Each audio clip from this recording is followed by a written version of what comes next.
Hey everybody, Brendan here, Quiff Jumper Cars. Thanks for coming back to the channel. We are going to do something, well, back on the Jetta project, Joan Jetta, our lovely 2001 1.8T GLS Mark IV Volkswagen Jetta. Last week we took out the gray cloth interior that was a bit tired, and we put in a black leather interior, which is really came out a lot nicer than I was even expecting. It smells great. We've conditioned the heck out of it. It looks good, it smells good, it's comfy, it's great. And in the process, we were also replacing the door latch assembly and the driver's side window regulator. When we replaced them, we did discover that our battery drain went away. Yay, which is great. However, we still had some strange behavior happening. Notably, the key fob no longer works with the car, and the dome lights do not turn off if you leave them in the door position, even if the door is shut. What ends up being the problem here, and it's not uncommon, is the CCM, the comfort convenience module, goes bad. So we're going to go ahead and replace that. You do have to have the exact part number to replace it. You can't just replace it with any old Mark IV CCM. It has to be matching numbers for the one in your car, and then you can reprogram it using VCDS to make sure that your keys are working with it. So we're going to go ahead and do that today. I got myself a replacement CCM that has been supposedly tested and working. We're going to go ahead and pop out the old one, pop this one in, program the keys, and we should have dare I say, a fully functioning Jetta at the end of this session. So let's see how it goes. The CCM is located in this panel underneath the driver's side of the dash. So we have to remove a few of these panel pieces to get to it, which is actually not bad because I've scraped it a little bit in part of installing it. These are some panels we had painted as part of refreshing the interior with black leather, which I'm really happy with how that turned out. My daughter is absolutely thrilled with this, so great. Anyway, we're gonna go ahead and pop these out. To do it, you gotta remove these side panels first. These pop out of the way, and then there are a few Torx bolts underneath here that have to come out. After you remove those, this panel side pops out. Then there's another Torx bolt underneath here. A lot of people make the mistake of yanking on this side without pulling out that other Torx bolt first, and that of course will break this, and you have to replace it or figure out some sort of monkey work. But yeah, another hidden Torx bolt, and then this pulls out. There are these weird little clips that I'll show you when we get in there. They will often remain stuck inside, and you'll pull them out with needle nose pliers, and you can put them back on the plastic inserts. That keeps them secure when we put them back in place. And then there's a metal panel underneath there, also held in with Torx bolts. We got to pull that out of the way, and then we will have access to our CCM. So a few things to go through to get to there, and yeah, let's get into it. All right, so let's deal with these bolts underneath here first.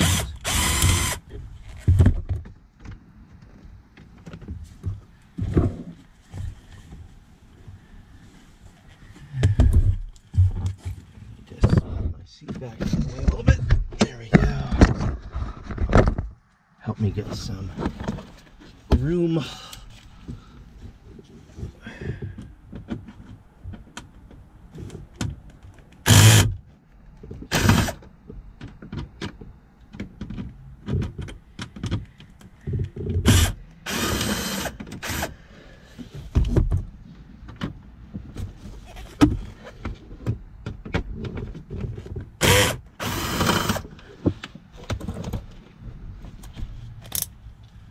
Alright, so those three screws are out of the way. The side panel pops out, so that's not in our way anymore. And now we should be able to pull this one right out.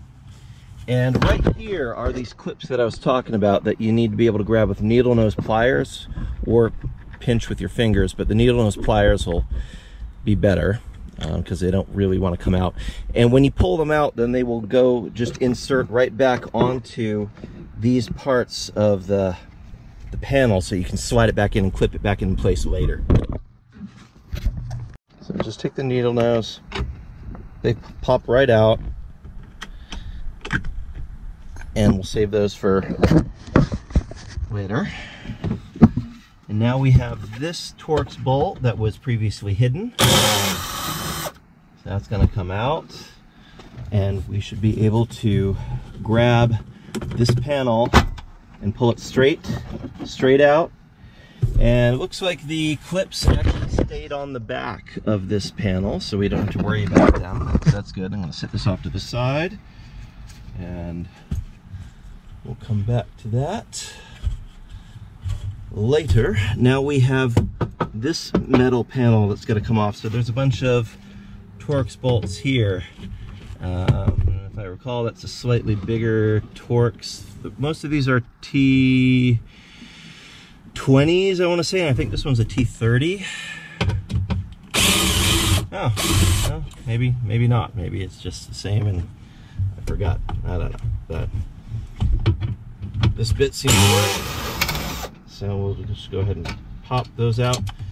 There's bolts that are hidden up inside here on either side of the steering wheel too. If this is your first time doing this, you'll definitely want to keep an eye on those, because you might remove the bottom Torx bolts and think, oh great, it's ready to come out. Why isn't it coming out? Well, it's because those guys are hidden up there.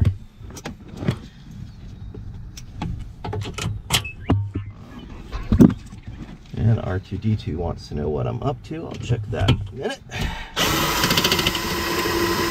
All right, we got those out of place, and now this, you lift up from the bottom first, kind of slide it around to get it released from this bottom clip, and then it comes down and out of the way. All right, now we have access to our convenience module, which is right here. So looks like there is a big torque bolt holding it in here, and then a couple of little guys that hold it onto the bracket. So we're gonna go ahead and remove that. I might need to go get a different tool set to remove that big Torx bolt, because I don't think I have it with me. That looks like a T45 or something like that. I found the bit. It's a T27 that goes here. So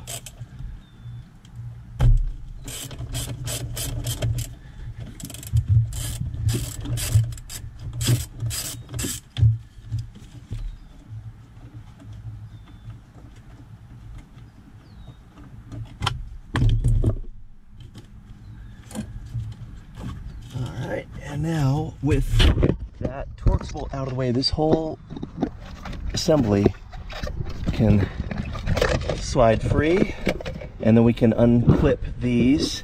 These ones are relatively easy Volkswagen clips. You just squeeze from the top and the bottom and they'll come out. I do need both hands for that, so get these. That one's out. And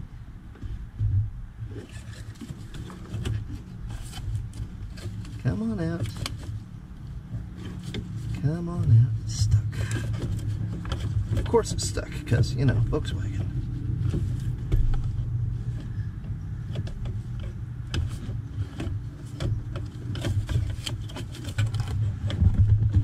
Why wouldn't you be stuck? There we go. All right. So the old CCM is out. And we can look at the part number there. We've got a 1J09599799AJ. And when you take yours out, you're going to want to make sure that those numbers and letters match up exactly, even if the shape doesn't match up exactly. So I've got different shaped convenience module, but it's the same numbers, so it should work just fine. That is the working theory, of course. So I'm going to go ahead and remove this panel that's on the bottom of this. Actually, it's not the convenience module that's different. It's just this has got a bracket on it that needs to come off. So we'll go ahead and remove that bracket.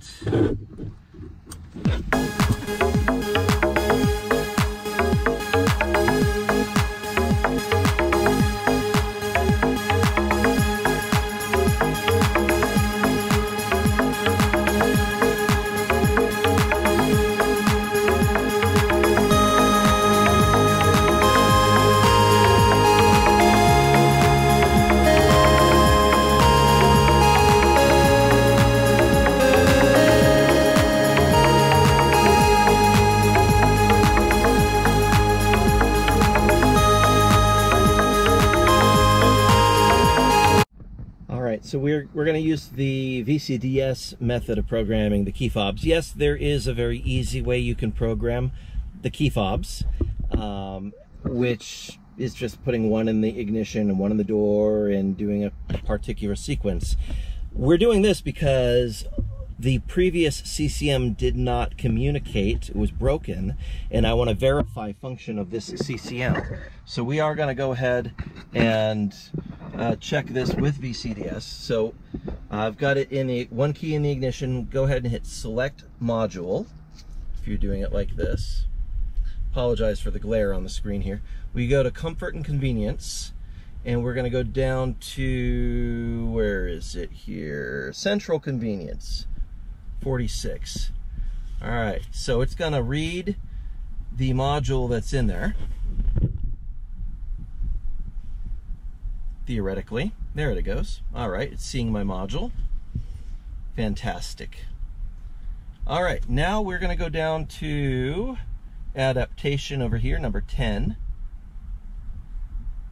And we are going to go to channel 1. No, actually, I take that back. We're going to go read. Read on channel 0. And we're going to hit save. Are you sure? Yes. And now we are going to go to channel 1. And we are going to, yes, remote control adaptation. Yes, you just click that away. Thank you. We actually want to put in 2 remotes, so new value 2. All right, and then we hit save. Are you sure? Yes. And now with that, we go ahead and we hit the lock button on one, we hit the lock button on the other fob, on the second, and we hit done and go back. Close controller and go back. And we want to exit out of VCDS, go back and exit. And we're going to go ahead and turn the key off and close the door, and we should have 2 working remotes now. So let's see, lock, unlock, second stage unlock. All right, great, one works.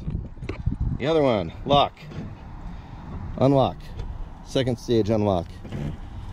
Great. All right, we have successfully replaced the CCM. It's working. We've got it adapted to our keys, so I'm a happy guy. That went fairly smooth. Now I'm going to go ahead and put all of this stuff back, and we have a pretty functional Jetta. So we'll take it for a celebratory test drive after I put it all back.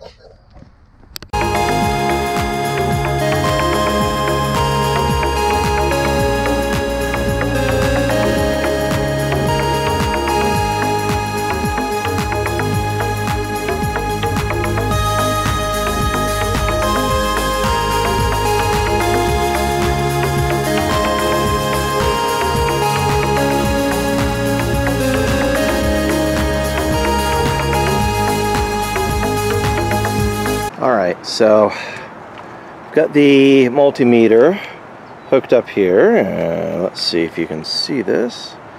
We are reading 0.04 amps. I do not have the fuse plugged in for the convenience module, so I'm going to go ahead and plug it in now and see what that does with our reading. Let me prop this up and see if I can give you a better view while I do that. And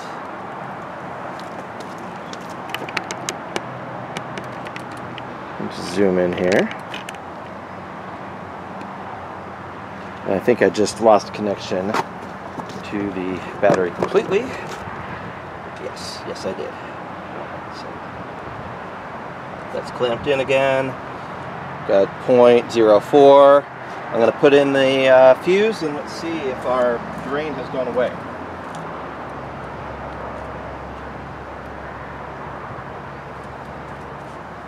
And fuse going in now.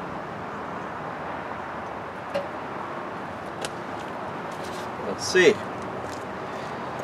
Still 0.04. Well, that's a hopeful kind of thing there. Now, I also realized that I can't turn on the car to check a couple of things because I still have the seats out, and that will trip an airbag code in the computer. So I'm gonna disconnect this again. We'll come back to it, but that's a really good sign that I don't have that big draw before, because previously it had a 0.3 draw, which is way out of spec. So this is okay. This is well within what we would expect.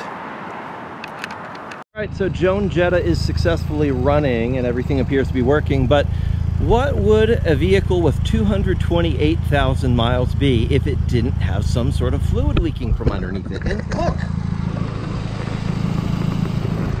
She is happy to provide just such a leak. It's power steering. I already dug underneath the car and looked.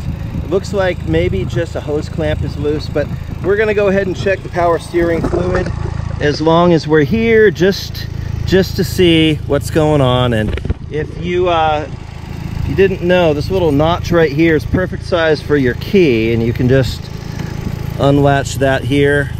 And let's see, you do want to check it with the engine running. Oh, and I can see that we are a bit below the minimum, so we're going to go ahead and grab some power steering fluid and pop it in there, and yeah, then we'll take it for our test drive.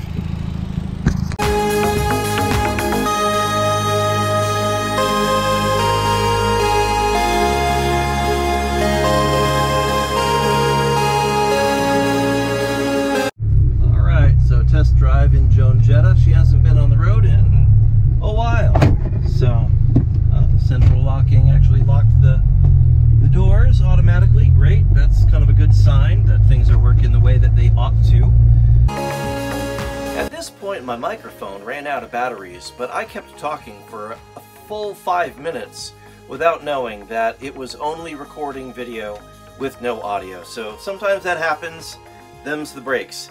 At any rate, I'm happy to report back that the central convenience module repair or replacement was successful. The central locking is working, and filling up the power steering fluid also cured the weird noises coming from the power steering pump, so that's a great thing. You know, what else can you expect from a 20-year-old car with 200,000 miles or 241,000 miles, such as the case. Now we're going to be back on the Jetta project here in a few weeks because we have to replace the clutch. The original clutch with 241,000 miles did finally give up the ghost. So tune back in. We'll be back with this. God bless you.